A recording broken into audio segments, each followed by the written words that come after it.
So the first time I saw this stat, I didn't believe it. And it said that 48% of entrepreneurs and business owners are undercharging for their services and their products. But I've been working with people for 6 years now, and it's actually true. And one of the fastest ways to figure out whether or not you are undercharging is by asking one simple question.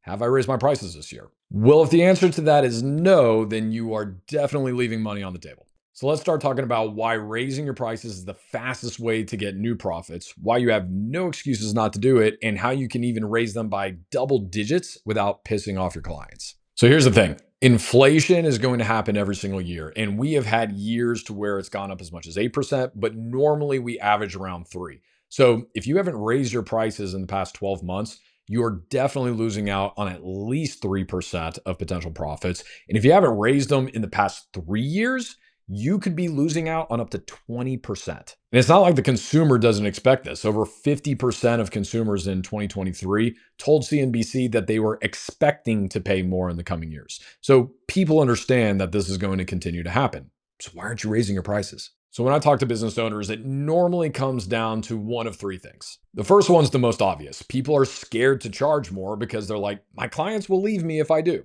The second problem is that as you continue to stay in business, your skills and services are probably becoming better and you're still charging the same old rates for them. And then the third one is that people just think it's too much of a hassle. You have to update the website and all the pricing sheets, and then you have to deal with all the customers and their questions. And it's like, I just would rather not go through that. Does any of this sound familiar? Because if it does, don't worry about it. It's pretty common, but that doesn't mean that you're stuck and you can't raise them. So let's talk about how you do that. So I spent 14 years working for these Fortune 500 companies, and I was always selling the premier solution. I was never the cheapest. I was most of the time not even the second cheapest. And every single year, we would have price increases. And every single year, my clients would let me know that they didn't want to pay it. So I learned a lot about how to retain clients while still raising our prices and not making them mad. And in some cases, even happy to pay the extra on the bill. So just remember, those excuses are all fallacies. Now let's talk about how to deal with it. So the first thing is that clients mainly don't just care about price. They also care about quality too. And I'll say this, the clients that only care about price are not normally clients that you want to keep around for the long term anyway. And remember that statistic I said earlier? 50% of people said they were expecting to have to spend more. Okay. So those are people that are already preparing for it, not including the other 50% that are going to end up doing it anyway.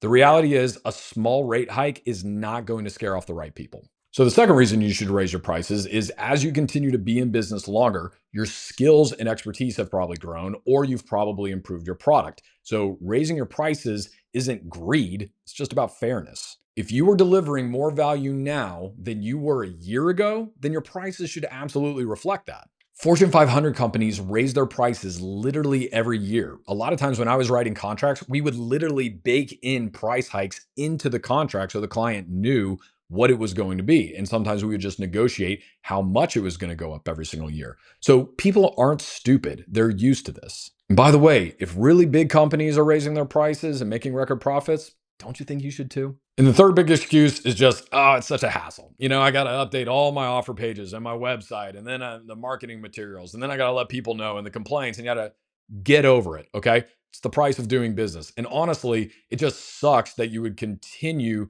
to provide the services and the products that you are doing for less money every single year, because that's what you're doing with inflation. Look, at the end of the day, raising prices isn't risky. What's risky is not raising them. Every single year you don't raise them is just a year that your profit continues to shrink and the chances that you're more likely to go out of business. All right, now here's a bonus tip for you. If you are going to raise your prices by 7, 10, 15, 30%, okay? If you're going for something that's not the traditional 3 to 5% increase, kind of adjusting for inflation, this is how you can do it without pissing off and losing a whole bunch of your clients. Especially when you're going double-digit rate hikes, you need to over communicate to your clients why this is going to be good for them. Okay.